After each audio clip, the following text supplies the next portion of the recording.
여기 오늘 강연 제목 요청을 받은 게 미국의 한반도 정책의 변화와 한국의 대응 이런 주제로 이야기를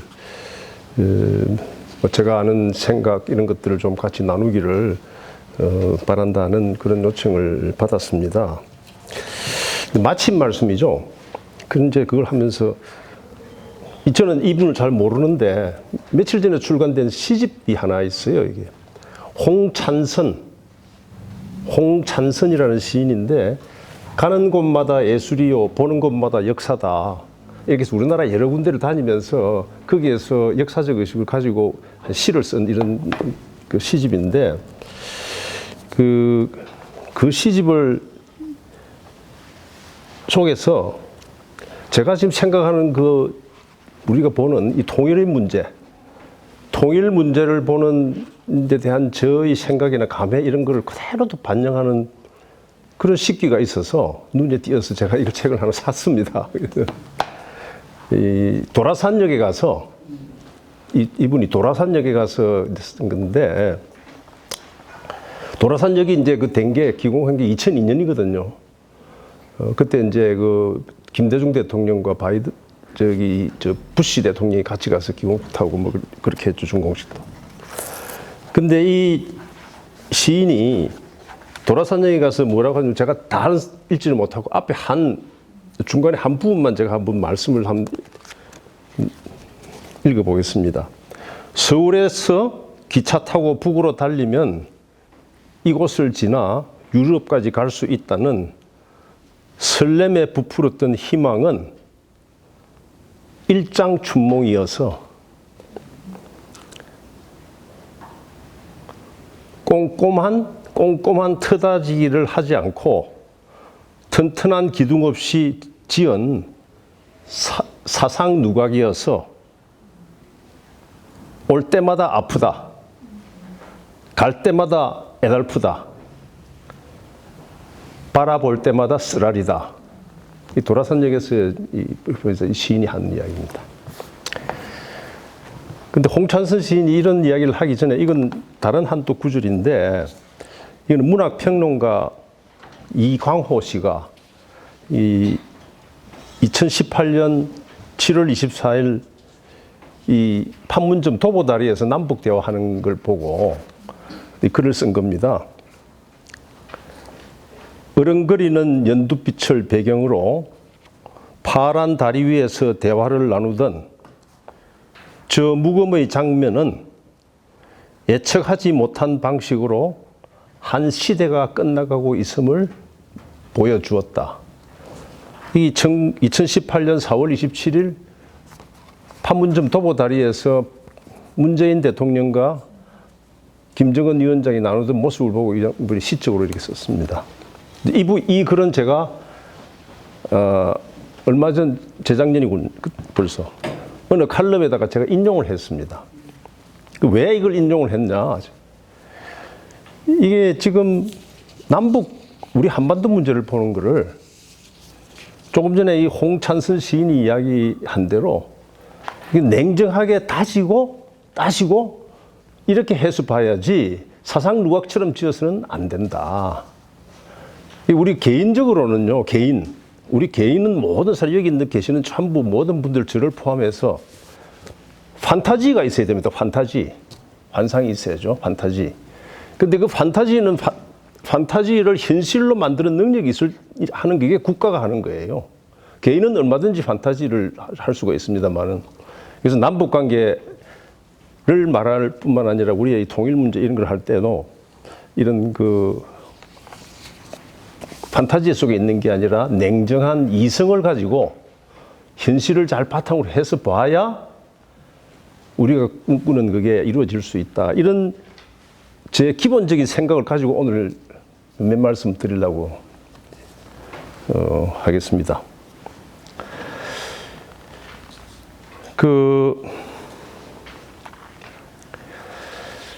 그런 면에서 보면은 우리가 그동안에 남북 관계 많이 하고 이렇게 하려고 했는데도 결국은 미국하고 북한이 관계가 안 되고 미국하고 북한이 안 되는 것은 또 안 돼서 다 막히고 도라산역도 막히고 개성공단도 막히고 금강산도 막히고 다 막히고 그러는 거는 그것도 안 되는 건 핵입니다. 핵, 북한 핵. 그죠? 핵 문제 때문에 다 막히는 거예요. 근데 핵은 또 왜 되느냐? 이제 이런 문제를 우리가 좀 종합적으로 봐야 세상에 무슨 갑자기 일이 생기더라도 어떤 이벤트가 생기더라도 그걸 볼 수 있는 시각이 넓어지거든요. 그런 측면에서 미국이 이 새로운 행정부가 들어와서 아시아 정책 그리고 우리 한반도 정책을 어떻게 할 것인가 이런 걸 좀 한번 같이 고민을 해보도록 하겠습니다. 사실 미국 지금 이제 우리 트럼프 지난 미국의 트럼프 행정부 4년 동안에 제가 지금 이야기한 이 무슨 도보다리의 이야기 이런 거 다 한번 이제 배경으로 생긴 것 아닙니까? 근데 이 미국이 이 트럼프라는 사람이 들어왔을 때, 야, 이거는 완전히 뭐 별종이 들어온 거다. 어떻게 저런 대통령이 됐나? 이런 이야기 우리 생각 많이 했잖아요. 그런데 트럼프라는 사람의 스타일은 별종이지만 트럼프가 하던 그 행동, 정책이 우리가 요즘 이제 그런 걸 트럼피즘이란 말을 해요. 트럼피즘. 트럼프 하는 식으로 하는 거. 이거는 트럼피즘의 배경은요, 미국 자체가 갖고 있는 겁니다. 그래서 미국은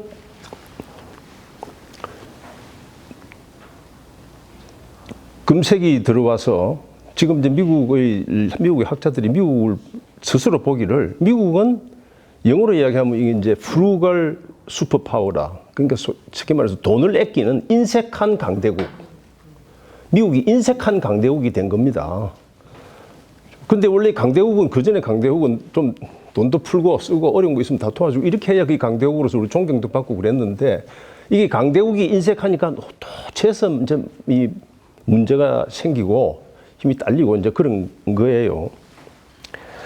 이제 그래서 이 바이든이 들어오면은 미국이 뭐 좀 바뀌지 않겠느냐 이렇게 생각을 하는데 미국이 그렇게 바뀌지는 않을 겁니다. 이미 트럼프가 만들기 전에 트럼프 이전에도 그런 추세가 있었고 그래서 당장 바이든이 들어와서도요 요새 많이 되는 그 전기차, 자동차 미국 정부에서 조달하는 자동차, 전기차 이거는 다 미국 차를 조달해라 이렇게 바이든 이야기를 했습니다. 실제로 그렇게 하고 있습니다. 그 사실 그 이 개방 무역에 어긋나는 거거든요. 그런 것뿐만 아니라 아마 또 다 봐서 요즘 우리 하는 이거 백신도 미국에서 백신 수출하는 건데 미국에서 미국 산으로 우선으로 써라. 그게 뭡니까? 트럼프가 이야기한 아메리카 퍼스트. 미국 우선주의, 미국 제일주의, 그 바로 그거거든요. 바이든이 왔다고 해서 바뀔 것 같잖아. 바뀐 거 없습니다. 그런 거는. 방식은, 다만 이제 바이든은 스타일이 좀 부드럽게 하는 모양으로 이렇게 돼 있다. 이렇게 이제 봐야 될 거고. 제가 한 2장짜리를 한번 배포를 해드렸는데, 거기에, 얘는 그냥, 제가 생각하는 주요 키워드만 이제 정리를 해놨습니다만은 그렇게 하다 보니까 미국이 자, 이거 세계를 이끌어 나가서 강대국으로서 위치를 해야 되겠는데 혼자 힘으로 안 되니까 돈은 딸리고 힘이 딸리고 그러니까 동맹국들을 규합하자. 동맹국들을 규합해서 이제 세계를 이끌어 나가자 이러는 게 이제 바이든의 이 정책이고 전략인데.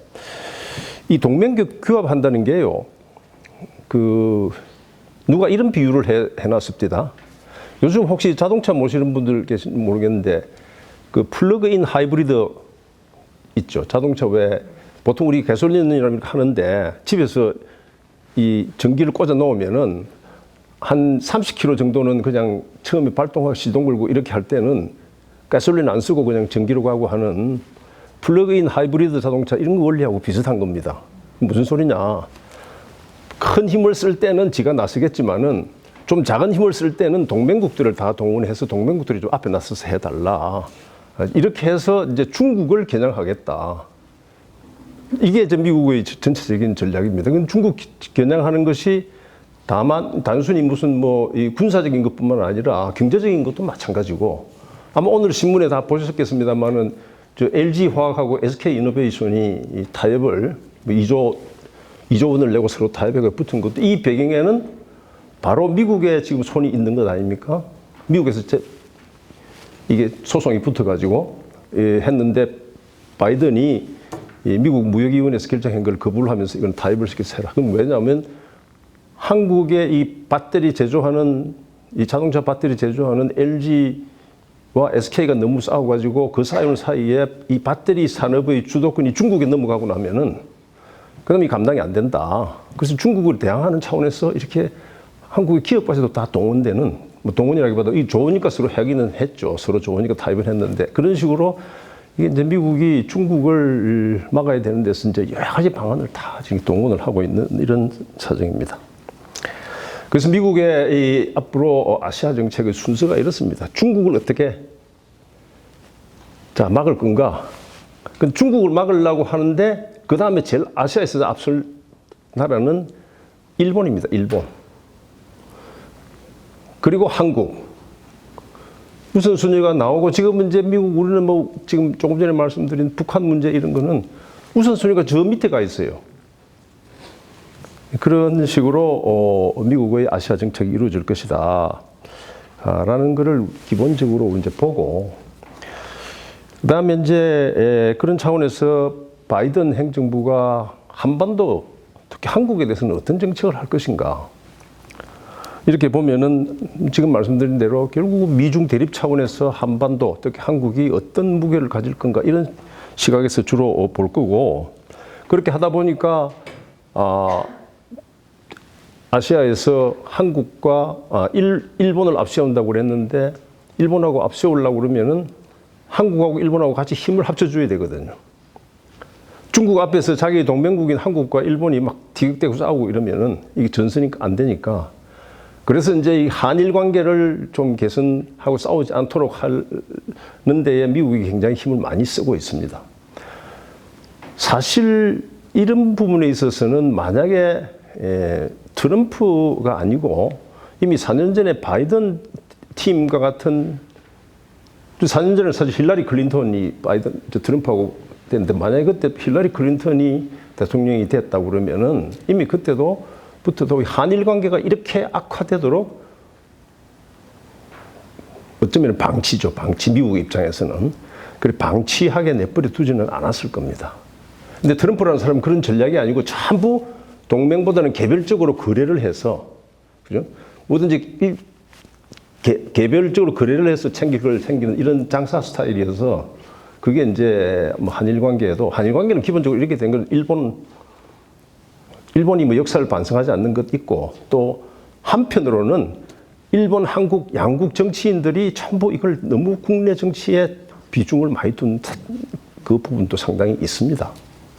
근데 이런 것들이 있는데 기본적인 일본이 이 자기 과거를 반성하지 못하는 일본의 한계가 있고 또 더 거슬러 올라가면은 일본이 과거를 반성하지 못하는 것은 사실 2차 대전 이후에 전후 정리가 되면서 일본의 천황제가 그대로 존속되어 있은 상태거든요. 천황제. 만약 일본이 천황제가 아니고 공화제국으로 바뀌었다면은 사실 한일 관계도 좀 훨씬 달라졌을 수 있었을 거예요. 그런 면에서 지금 이제 이 한일 관계에 대해서는 미국이 여러 면에서 현재도 그렇고 과거에도 그렇고 자기들의 의식이 있는데 지금 그 바이든 팀은 한일 관계를 개선시키는데 상당히 힘을 좀 많이 아마 쓸 겁니다. 그런데 지금 이제 문제가 되는 이 북한 남북 관계, 북한 핵 문제 이거에 대해서는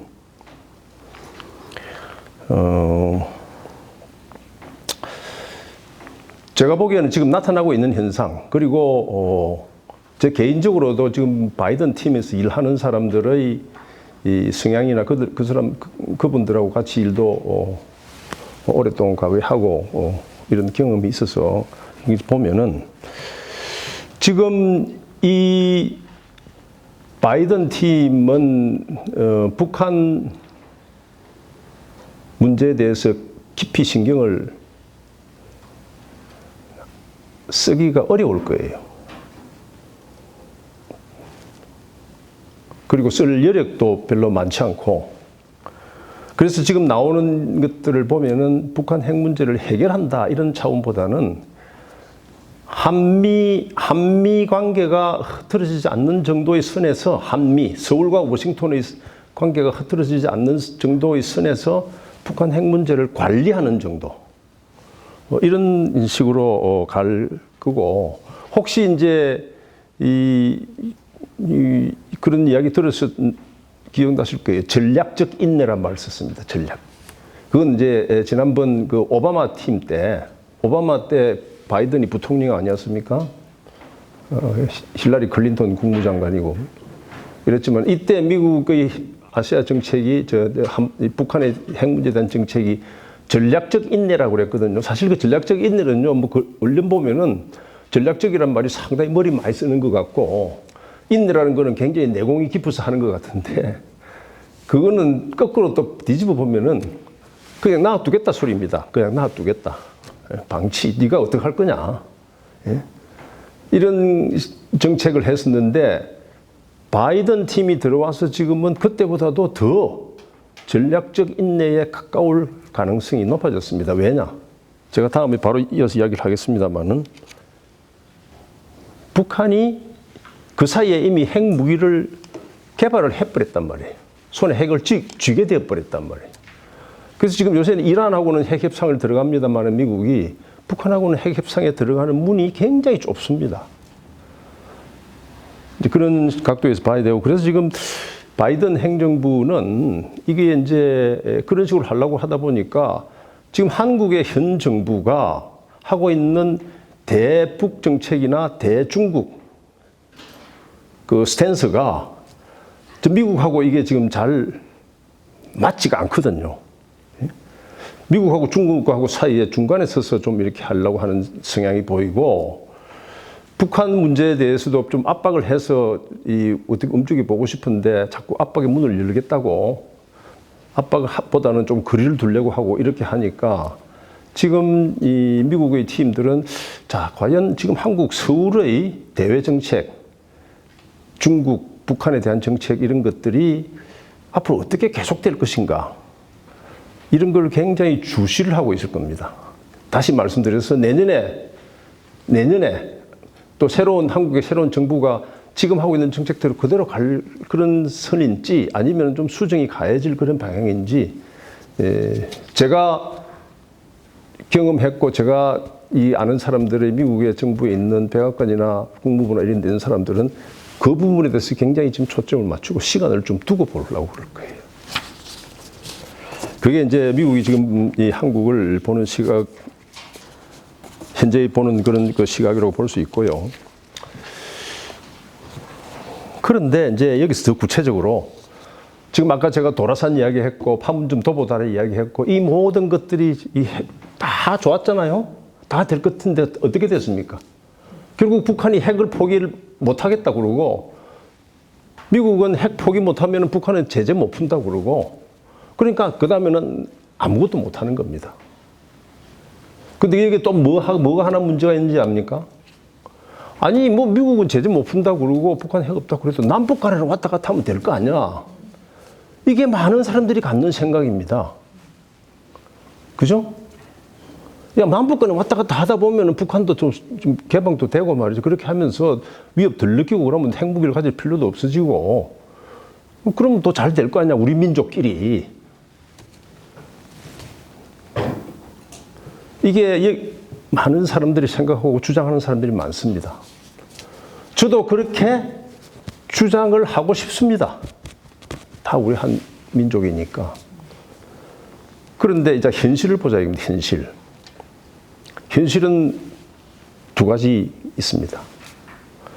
첫째, 북한은 이거는 현장에서 몇십 년을 보고 지금도 관찰하고 있는 저희 같은 사람의 정언입니다. 정언.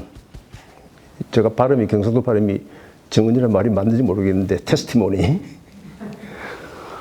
이게 북한은요, 한반도 문제의 핵심에 관한 거는 서울과 평양이 이야기할 게 아니라 평양과 워싱턴이 이야기해야 되니까 너는 빠져라 이겁니다. 그죠?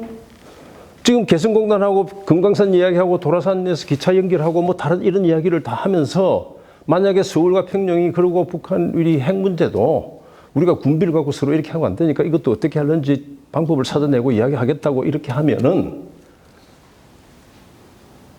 미국이 한국 보고 야 북한하고 그 개성공단 그런 그 제재 위반되는 거니까 열면 안 된다. 금강산 사람 가면 안 된다. 이렇게 국제적인 제재를 가할 수 있겠어요? 못합니다. 왜냐? 아니 이것이 바로 너희들이 우리가 중시하는 핵 문제에 대한 해결의 길에 들어가기 때문에. 그런데 평양은 절대 핵 문제 같은 이런 중요한 문제는 내가 워싱턴하고 직접 이야기할 거지 서울은 네가 끼일 일이 아니다. 이게 평양이 한 번도 바뀐 적이 없는 정책입니다. 2019년에 판문점에서 여러분들 사진 다 보셨죠? 판문점에서 어떻게 됐습니까? 문재인, 김정은, 트럼프가 한 군데 모였잖아요. 바깥에서 악수하고 안에 들어갈 때는 어떻게 됐습니까? 트럼프하고 김정은만 둘이 안에 들어가고 한국 대통령은 바깥에서 문 밖에서 기다려야 됐어요. 이게 왜 그렇습니까? 김정은 이건 한국은 빠져야 되는 거다. 이 기본적인 개념이 여기는 북한의 생각은 한반도의 문제의 주인은 조선인민민주주의공화국이고 남조선은 아무리 지금 뭐 남북 간에 왔다 갔다 하더라도 그거는 미국의 하수인 역할이 돼 있는 거고 이야기는 미합중국하고 해야 된다. 이게 북한 좀 기본적으로 깔려 있고 북한이 대외적인 입장이고 대내적으로 북한 주민들한테 끊임없이 해오는 교육인 겁니다. 이러니까 남북 문제를 해서 남북 관계를 통해서 문제를 해결하겠다는 우리의 시도는 우선 평양에서 맥히지를 않습니다. 지금 우리 여기 통일부 장관이나 우리 여기 학자들이나 뭐 이런 사람들 그런 이야기 하는 사람이 많지 않습니까? 근데 그건 현저하게 맥히는 이야기가 아닙니다. 두 번째 요인은 이거 다른 켠에 있는 건데 미국이 볼 때 이 한반도 문제가 아니라 미국은 그러면 우리가 이제 미국 보고 이렇게 이야기를 하는 겁니다. 이거 아니 미국이 제재 좀 해제해주고 예? 북한의 제재 좀 해제하고 그다음 핵 문제도 서서히 해결하고 그렇게 해서 전반적으로 분위기가 좋아지면은 다 우리 민족에 좋고 한반도에 좋고 평화도 좋고 하는 거 아니냐. 미국이 좀 나서서 해달라. 이렇게 우리는 미국에 이야기하거든요. 한단 말이에요. 그 미국이 볼 때는 어떻습니까? 미국은 우리를 위해서 존재하는 게 아니죠. 그죠? 아시아 정책에 있어서도 벌써 우선순위가 이 하이어라키 위계 구도가 중국, 일본, 한국, 그 다음에 북한 문제로 이렇게 순서가 매겨지는데 전 세계를 상대로 하는데 미국이 자, 네 생각대로 뭐 그동안에 비슷하게 하려고는 여러 번 했죠. 제네바 합의다 뭐 등등 해서 많이 했는데 9.19 공동성명이다 육자회담에서 이런 등을 했는데 핵을 해서는 안 된다고 그랬는데 기어이 핵무기를 개발하고 손에 쥐은 북한한테 야 이제 핵무기 쥐었으니 갈 수 없지. 내가 북한이 원하는 대로 해주겠다. 그렇게 하면은 전 세계 많은 핵무기 보유 희망 국가들이 다 북한처럼 하려고 그럴 거라. 그러면 감당이 안 되는 겁니다. 그러니까 미국은 지금 우리가 말하는 이런 거를 들어줄 수가 없어요. 그래서 이 두 가지 요인, 북한은 어떤 식으로 하든지 서울 평양의 관계 위에 평양과 워싱턴을 중심으로 해서 이걸 이끌어 나가겠다는 평양의 자기 정권의 고집, 정권이 그건 필요한 거죠. 자기들이 볼 때는. 정통성 차원에서. 북한이 그렇게 하려고 계속 주장해 왔단 말이에요. 그 미국은 전 세계적인 핵 비확산 차원에서 제재를 풀어줄 수 없다. 이 두 개가 막혀서 우리가 하려면 안 되는 겁니다. 근데 지금 이제 이런 그걸 두고 보면은, 바이든 팀이 들어와가지고요, 북한 핵 문제에 대한 이 사람들의 표현 방식이 달라졌어요. 한반도 비핵화라는 거는 과거부터 쭉 써오던 말인데 지금은 북한 비핵화라고 그럽니다. 북한 비핵화. 그건 다시 말씀드려서 이게 지금 한반도 비핵화 했을 때는요, 굉장히 광범위한 의미가 들어갑니다. 거꾸로 이야기해서 남한에서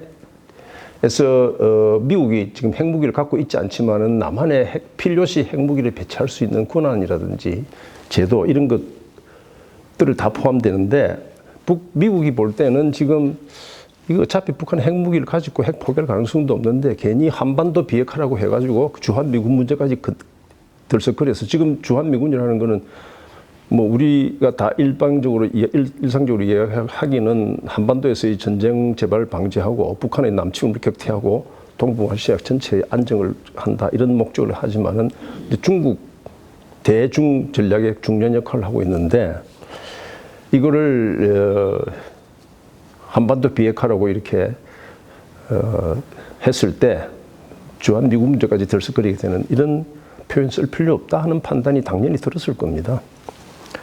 그런데 그 전에 이제 북한이 핵무기를 완전히 완성하기 전에는 한반도 비핵화라는 걸로 해서 이걸 억지로 하려고 했지만 지금은 그럴 가치가 별로 없다고 미국은 판단하고 있고요.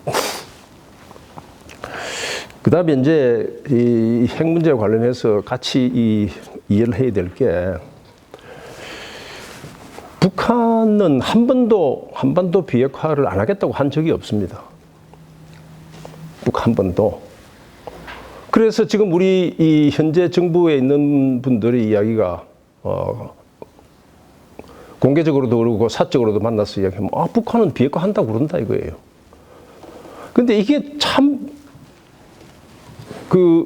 좀 아는 사람 입장에서 볼 때는 숨이 막히는 이야기입니다. 비핵화를 한다. 한반도 비핵화를 해야 된다. 김일성 주석의 유훈이다. 저는 그 사람들이 공개적으로 이야기할 뿐만 아니라 둘이서 회담을 하고 할 때도 늘 듣던 이야기입니다. 근데 거기에는 조건이 있습니다. 조건. 그 조건이 뭐냐? 자기들의 안전을 보장해달라는 겁니다. 그 안전의 보장이 뭐냐? 이걸 들어가면요, 안전의 보장은 세 가지로 나눠집니다. 첫째는 6.25 전쟁 상대 미국이 북한과 외교 관계를 수립하고 그리고 북한에 내리고 있는 모든 제재를 해제해라. 첫째. 그죠? 그 두 번째. 지금 미국이 거대한 군사력을 가지고 훈련하고 남한하고 같이 연합훈련하고 또 무기를 배치하고 필요하면 또 이 B-52 같은 핵폭격기도 오고 그렇게 하니까 그런 거 다 없애라. 군사적 안전보장입니다. 첫 번째 거는 정치적 안전보장. 두 번째는 군사적 안전보장. 그 다음에 세 번째는 뭡니까? 세 번째는 냉면이 목구멍으로 넘어갑니까? 이겁니다. 그 냉면이 목구멍으로 넘어갑니까? 얘기 들으셨죠? 그죠? 예, 평양에 갔더니 우리 재벌 이 평양 냉면, 옥류관 냉면이 저도 옥류관 냉면 먹어보니까 또 상큼한 맛이 있긴 있더라고요. 그런데 사흘에 하나 더 달라고 그랬더니 지금 북한의 외교부장 하는 그 이성근이라는 사람이 냉면이 목구멍으로 넘어갑니까? 이게 무슨 이야기냐면은 미국한테 제재 해제하고 해제를 받아오고 여기 있는 재벌들 여러분들은 돈 가져와서 투자를 해가지고 예? 이렇게 하라고 그랬는데 그런 숙제는 안 하고 와서 냉면이 목구멍으로 넘어갑니까? 저도 초등학교 다닐 때 농땡이 지고 공부를 안 하고 그래서 공부를 안 하면 아버지한테 너희 자식 밥 달라면 밥 숟가락이 목구멍에 넘어가냐? 수미 양가 중에서 양가 이런 거 받아가고 성적표 있으면 공부 안 하고 그런다고 그런 말 하고 그랬거든요. 그 무슨 이야기냐면 북한은 사실은 1970년대 한국 이 해방되기 나서 70년대까지도 북한이 남쪽보다 잘 살았어요. 왜냐면 공업지대니까요. 우리는 남쪽은 농업지대고. 근데 북한 사람들의 주장은 그게 사실하고 관계없이 북한 사람의 주장은 자기들이 원래 훨씬 잘 살 수 있었는데 미국이 자기들을 제재하고 압박을 해서 이렇게 지금 못 살겠다 했다. 그리고 이 남쪽 결에도 같이 붙어가지고 압박을 하고 그래서 못 살게 됐다. 우리한테 경제적 안전보장을 해라. 우리를 여기서 사회간접자본 시설 만들어주고 발전소 지어주고 공장 짓고 이렇게 해서 우리를 남쪽 같이 잘 살게 해놔라. 이게 경제적 안전보장입니다. 그 조건은 수치로 어떻게 할지 모르지만은 그게 깔려 있습니다. 그래서 자, 정치적 안전보장, 관계 정상화와 제재 해제, 군사적 안전보장, 한미 동맹 해체, 세 번 경제 지원, 이 세 가지를 이 사람들은 조건을 해놓고 이걸 협상을 할 때마다 애매한 표현으로 수위를 오르락 내리락 합니다. 여러분들 그리스 신화에 보면 탄탈루스라고 있죠. 탄탈루스. 그죠? 이게 탄탈루스의 웅덩이 같아요. 하자고 그래서 내리면 수위가 내려가서 물 못 먹고, 그다음 올라오면 또 물 수위 올라오고, 그래서 목이 말라 죽게 만드는 그런 느낌을 현장에 있으면, 이 탄탈루스의 전략이라는 건 제가 쓰는 표현입니다. 누가 이야기한 게 아니고. 근데 이런 느낌을 받는데, 그래서 이 안전보장은 참 채우기 힘들다. 그래서 쉽게 말씀드려서 핵을 비핵화는 김일성 주석의 유언이다 이런 이야기를 하는데 맞다. 그런데 그 조건을 들으면 이게 불가능한 겁니다. 그럼 저는 왜 그런데 불가능하냐? 저는 미국과 북한이 관계 정상화하고 제재 해제하는 것은 가능하다고 봅니다. 그건 핵만 포기하면은. 두 번째로 지금 우리가요, 북한에 대해서 인프라하고 발전소 건설해주고 뭐 하고 이거 북한하고 우리 아마 북한이 핵을 포기하고 한반도 경제를 만드는 이런 차원을 한다고 그러면은 우리 세금 좀 내더라도 그게 훨씬 더 경제적인 미래가 있기 때문에 가능하다고 봅니다, 저는. 정치적 안전보장과 경제적 안전보장은 물론 높이를 뭐 한없이 할 수는 없지만 어느 정도 타협의 여지가 있습니다. 근데 주한미군은 이게 이제 뭐냐?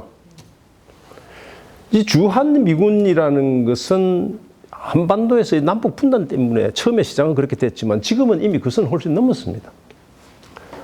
한국에서 미군이 철수하면은 그다음 일본은 배번에 핵무장합니다. 여기 핵 군비 경쟁장으로 들어가고 힘의 공백이 생기고 대신에 이제 막 중국은 여기서 미군의 힘이 빠지면은 한반도는 자연스럽게 중국의 품 안에 들어온다. 이게 이제 중국의 기본적인 전략 아예 들어가 있단 말이에요. 이런 상황에 대해서 자, 한반도에서 힘의 공백이 생겨서 군비 경쟁이 생기고 핵 군비에 들어가고 있고 또 우리 한국의 입장에서는 중국의 품 안으로 미국의 지택 없이 들어가는 이런 것들이 과연 우리가 받아들일 수 있나? 남이 뭐라고 하기 전에 한국 국민들이 그 상황을 받아들일 수 있나? 이건 잘 생각을 해봐야 됩니다. 과거 우리의 수천 년 역사에 있어서 한중 관계가 아니라 지금은 한국과 중국이 공유하고 있는 게 경제적인 것 말고는 공유하는 게 별로 없습니다. 홍콩 봤죠? 위구르 봤죠? 이 인권이나 민주주의나 시장 경제나 자유나 사회적 다원성이나 이런 것들이 중국하고 우리하고 얼마나 공유하고 있는지 이런 것도 잘 봐야 됩니다. 근데 그런 면에서 북한의 하는 이 안전보장의 이 조건에 대해서 정치적, 군사적, 경제적 안전보장에 대해서 우리가 어느 정도 수용할 수 있을지 이런 거는 여기 계시는 이런 시민사회나 우리 이 지식인들이 같이 고민하고 의견을 하고 이게 쭉쭉 그 하나의 국론 같은 게 모여 나갈 때 거기에 대한 우리 답이 가능할 거다 이렇게 봅니다. 그래서 저는 지금 바이든 행정부에서는요, 이 북한에 대해서 쉽게 제재 해제를 하기가 어려울 거예요. 북한도 핵 비핵화라고 해서 자기 핵 능력을 축소시키고 이런 거 잘 하지 않을 겁니다. 그러다 보면은 지금은 이 코로나 이것 때문에 북한도 상당히 내부적으로 조용하고 뭐 이제 어렵고 이렇게 하지만은 크고 작은 도발이 생기고 계속 긴장이 좀 가고 이런 가능성이 좀 많다 이렇게 보고 그 지난 8일이죠 김정은 위원장이 북한의 그 당 세포 그러니까 세부적인 이 실무 사람들 모아서 하는 회의에서도 그렇지 않습니까? 고난의 행군하겠다. 그 보니까 벌써 감 잡았어요. 바이든 행정부가 들어왔어도 북한에 대한 제재는 해제할 가능성이 없구나. 우리는 우리 길대로 가겠다. 이제 이렇게 자기의 길을 이제 내세우고 있는 이런 사정입니다. 물론 이제 그런 걸 할 때는 하나의 배짱 같은 걸 내보이는 그런 기미도 있지만 또 현실도 상당히 반영하고 있지 않나 싶습니다.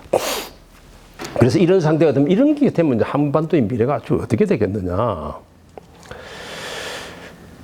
참 아까 제가 말한 핵 문제가 있어가지고 북미 관계를 옥죄우고 북미 관계가 옥죄우니까 또 남북 관계도 같이 옥죄이고 이렇게 해서 사슬이 묶여 있거든요. 사슬. 이 사슬 뭐 자르질 못하는 이런 상황이 되는데 그렇게 계속 하다 보면은 결국은 한반도에 대해서 미국과 중국의 영향력은 커지고 남과 북은 미국, 중국한테 계속 소위 갑을 관계에서 을의 위치가 점점 더 약화되는 겁니다.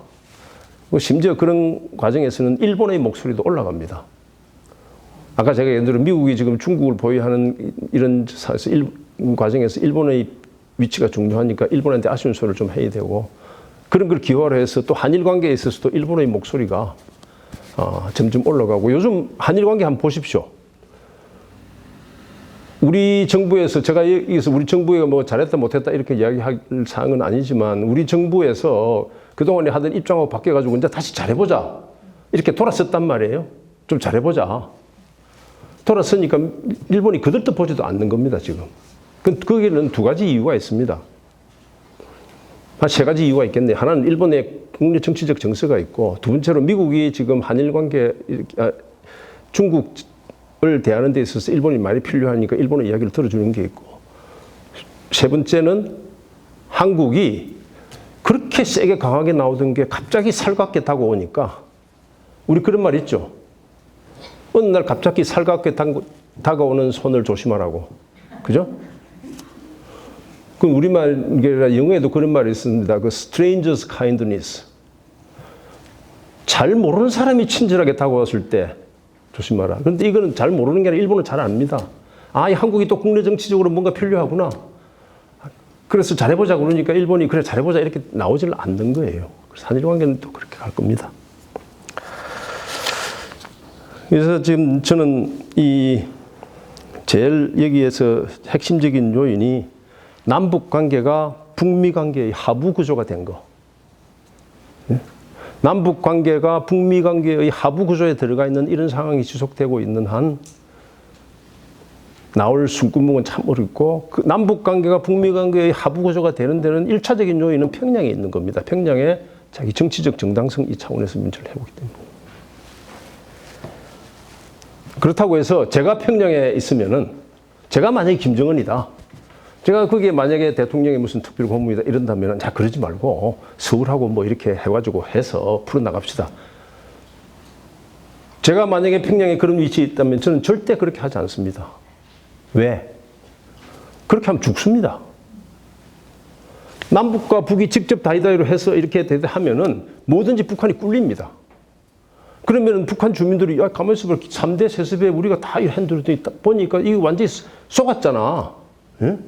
남쪽하고는 도저히 우리가 게임이 안 될 정도로 이렇게 못 사는데 너 지금 공산당 체제 무슨 3대 김씨 3대 그리고 그 주변에 있는 너희들 뭐 했어? 북한 주민들이 바보입니까? 그래서 이거를 갖다가 남과 북으로 직접 대면 해가지고 내가 만약에 권력을 쥐고 있다면 그렇게 안 할 겁니다. 합리적인 결정을 한다면. 그런 게 지금 이제 현실이고, 그래서 저는 이제 오늘같이 이런 자리에 모였을 때, 이거 희망적인 이야기를 좀, 희망적인 이야기를 좀 하고, 뭐가 좀 이렇게 아까 제가 인용을 해드린 대로, 으렁거리는 연두빛을 배경으로 파란 다리 위에서 대화를 나누던 저 무검의 장면은 예측하지 못한 방식으로 한 시대가 끝나가고 있음을 보여주었다. 한 시대 끝났습니까? 더 악화됐어요. 상처는요, 덧난 상처는 더 고치기가 어렵습니다. 그래서 여기에 지금 홍찬선 시인이 이야기한 것처럼 다지고 냉정하게 해서 하부 구조를 제대로 해야 그게 사상 누각같이 안 되는 거예요. 우리 한국, 저를 포함한 많은 분들이, 우리 한국민들이요, 수천 년 동안 또 수백 년 동안 근래 또 한국전 이후에도 강대국들에 둘러싸여서 늘 압박을 당했다는 굉장한 피해의식 그게 있습니다. 그래서 우리 주변 사람들은 전부 다 놈이라고 그러잖아요. 외놈, 떼놈, 양놈, 뭐 전부 큰 사람들 다 놈, 나쁜 놈들이. 이게 피해의식인데 이런 것들이 어떤 때 나타나는지 아느냐면은 저는 2018년 김정은이 판문점 오고 뭐 이렇게 하고 이 도보다리 위에 건너고 했을 때 우리가 약간 환각 현상에 빠졌습니다. 어떤 환각 현상이냐? 사막에 낙타를 몰고 가는 대상들 있잖아요. 오랫동안 물 없이 지나가다 보면은 뭐가 나타납니까? 신기루. 그 신기루를 보는, 뭐만 있으면 그냥 그렇게 보는 거예요. 그 신기루가 눈에 나타날 정도 되면은 이성적인 판단이 없어지는 겁니다. 그래서 그런 이성적인 판단을 늘 갖고 봐야 된다. 그래서 저는 여기서 제가 그 5번에 한국이 우리가 가야 될 길이 뭐냐. 이거는요, 이 남북한이 지금 이게 북한 핵 문제를 해결해가지고 어떻게 한다. 이거 바로 안 됩니다. 구조적으로 안 되게 돼 있어요. 그래서 이거는 장기적으로 가야 됩니다. 장기적으로. 그냥 한 시대가 하루아침에, 예? 하루아침에 이렇게 어른거리는 도보 다리 위에서 아재랑이처럼 확 나타나는 게 아니고 이건 장기적으로 갈 수밖에 없는 겁니다. 그런데 문제는 핵을 가진 북한하고 우리가 공존을 할 수 있나? 전혀 체제가 다른 북한하고 같이 공존할 수 있나? 이거 고민해야 되거든요.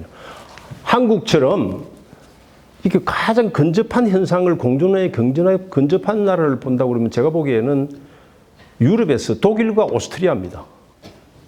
지금은 오스트리아가 작지만은 독일이 1차 통일하기 1871년 비스마르크가 독일 통일을 다 하기 전에는 오스트리아 헝가리 제국하고 프러시아하고 두 개가 힘이 비슷한 대등한 두 개의 국가로 돼 있었거든. 이제 지금은 이제 뭐 독일이 큽니다만은 독일과 오스트리아는요, 인종도 말도 종교 문화 그것도 뭐 이제 신교 국어 약간 차이 있을 뿐입니다만은 그 다 같은 민족의 같은 게르만의 같은 언어의 같은 역사 문화를 갖고 있는데 따로 살고 있거든요. 그 사람도 어떻게 따로 살고 있습니까? 그거는 어느 한쪽에 핵무기를 가고 상대방을 집어먹겠다는 그런 생각을 갖고 있지 않을 뿐만 아니라 그 사람들은 가치체계가 같습니다. 그렇죠? 가치체계가 민주주의와 시장경제와 그리고 EU 안에서 같이 삽니다. 남과 북은 그럴 사정이 안 되는 거예요. 그럼에도 불구하고 그런 환경에서도 공존을 해야 되는 거예요. 그죠? 근데 공존을 하는데 이 공존을 하려고 그러면은 우선은 아까 제가 북한이 말하는 안전보장 이야기할 때 뭐라고 그랬습니까? 정치적, 군사적, 경제적 안전보장 이렇게 하는데 이 공존하려면 서로가 안전보장이 돼야 되거든요. 정치적으로 체제가 비슷해야 되고 군사적으로는 한쪽이 한쪽을 위협하고 이렇게 안 돼야 되고 경제적으로도 차이가 많이 나면 공존이 안 됩니다. 그래서 남북한은 그게 참 어렵게 돼 있는데 그럼에도 불구하고 그 중에서 제일 중요한 거는 안보거든요. 안보. 핵을 남과 북처럼 말씀이죠. 이렇게 서로 대치하고 있는 상태에서 대치되는 상태에서 한쪽이 핵무기를 갖고 한쪽이 핵무기를 안 갖고 있는 상태는 지속 가능하지가 않습니다. 그거는 자 미국이 핵무기를 가졌으니까 러시아가 핵무기를 가졌고 당연히 소련이 유럽에서 프랑스와 영국이 핵무기를 갖고 인도와 중국이 핵무기를 가지니까 인도가 가지고 인도가 가지니까 같이 있는 파키스탄이 가지고 이렇게 돼 있고 지금 이란 핵무기를 가지고 협상을 많이 하는데 이란은 뭡니까? 이스라엘이 핵무기를 가지니까 이란 핵무기 없으면 안 된다. 이런 식으로 대치 상태에서는요. 어느 한쪽은 핵무기를 갖고 어느 한쪽에는 핵무기 없는 상태는 지속 가능하지가 않습니다. 다만 한국에서 지금 그 지속 가능성을 뭘 두고 이야기하느냐면 미국이 핵우산으로 우리를 덮어주니까 그걸로 된다 이렇게 되는데 문제는 미국이 핵우산 이거는 우리가 엄청난 비용을 물리적으로 셀 수 있는 비용, 셀 수 없는 비용을 계속 져야 됩니다. 그리고 이 상태를 계속 유지해야 되는 겁니다. 그런 상태가 가능할지 아니면은 한국이 인도, 파키스탄처럼 영국, 프랑스처럼 그리고 심지어 2차 대전 패전국인 독일, 일본 이 사람들은 언제든지 마음먹으면 핵무기를 가질 수가 있습니다. 독일, 일본처럼 무기화되지 않는 핵무기 시스템을 갖춰야 되는지 이런 것들은 아무도 바로 결정을 못하는 겁니다. 그건 뭡니까? 국민들의 우리 국민들의 의식이 국민들의 합의가 어느 게 되는 건데 이거 어느 하루아침에 제안하고 법으로 통과되어야 될 게 아니라 어느 순간 이렇게 하다 보면은 어느 시점에 가서는 국민들의 의견이 좀 모아질 거예요. 그런데 그런 국민들의 의견을 합의를 국민들의 종합을 이루어내는 과정이 저는 지금 우리 현재의 정부 시스템 갖고는 안 된다고 봅니다. 지금 우리 시스템 어떻습니까? 1987년 체제라는 거. 5년마다 다 바뀝니다. 5년마다요. 모든 정책이 요새 신도시 하면 저거 있죠. 그 떴다방이 있죠. 떴다방. 예? 부동산 좀 한다고 떴다방 하듯이 이 정책이요. 전부 신도시의 떴다방의 깃발처럼 돼 있단 말이에요. 5년마다. 그래서 이게 국가의 미래를 생각하는 그런 전략이나 정책은 없고 그때 2년, 3년마다 한 번씩 있는 총선, 대선, 보궐선거 여기에 맞는 이벤트만 있는 겁니다. 이벤트, 기획. 그죠? 오늘도 어느 신문에 보니까 무슨 청와대가 무슨 국정을 기획하고 이러는 게 아니라 무슨 이벤트맨들은 이런 데가 돼서는 안 된다. 이런 누가 글을 쓰기도 했습니다만 그건 저희같이 청와대나 정부나 올해 조금 국회나 이런 데서 본 사람들이 오랫동안 느껴오는 보편적인 생각입니다. 근데 그렇게 하려고 그러면 우리 5년 대통령 5년 단제 가지고는 저는 안 된다고 생각을 하고 여러 가지 보면은 제 생각은 최소한 저는 내각 책임제로 개헌을 해야 될 겁니다. 근데 내각 책임제를 하면요. 1당, 2당 이해가 안 될 거고 최소한 우리나라에도 3당, 4당, 한 5당 이렇게 돼서 결국은 정부라는 건 연립정부가 될 수밖에 없어요. 연립정부가 되면은 이게 바로 정책을 막 과감하게 몰고 나가는 그런 속도는 없지만은 우리나라는요, 지금 과거 개발 독재처럼 시대처럼 빠르게 막 움직여야 될 만큼 그렇게 나라가 작질 않습니다. 복잡하거든요. 그래서 이 연립 내각이라는 게 그 연립으로 이렇게 가면은 정책이 오른쪽 왼쪽으로 급속하게 한쪽으로 쏠리지가 않습니다. 그래서 상당히 가운데로 좀 모이는, 왜냐면 2인 삼각으로 돼야 되고 한 번에 갑자기 이 섬장이 바뀔 때마다 오른쪽 갔다가 왼쪽으로 갔다가 국민들이 멀미하고 그런 식은 안 될 거다. 또 그렇게 되면은 정책이라는 게 좀 지속성이 생깁니다. 우리의 대외 정책, 북한 문제도 마찬가지고 미국, 중국 한 것도 정책이 어느 정도 이 나라의 정책이 이 방향으로 어느 정도 쭉 가겠다. 이러한 예측성이 좀 있어야 다른 나라들도 한국하고 같이 좀 해보자 이렇게 이야기를 하지. 이거 정부 바뀌면 언제 될지 모른다. 그러면 합작하겠어요? 내가 상대방 입장이면 저 나라 정권 바뀌면 어떻게 될지 모르는데 거기에 내 같이 발디대고 합작하겠습니까? 그래서 저는 이런 이야기를 하다가 결론에 늘 이런 생각이 듭니다. 이게 우리 정치 체제를 바꾸고 뭐 여러 가지 방법이 있습니다만은 최소한 제 경험과 제 시기는 내각 책임제 같은 걸 해서 정책을 조금 지금보다는 좀 안정을 시키려야 이게 길이 열리지 않겠냐. 제가 말씀드리고 싶은 건 여기까지 드리고요. 혹시 제가 뭐 또 답을 해드려야 될 그런 게 있으면 말씀드리겠습니다. 감사합니다.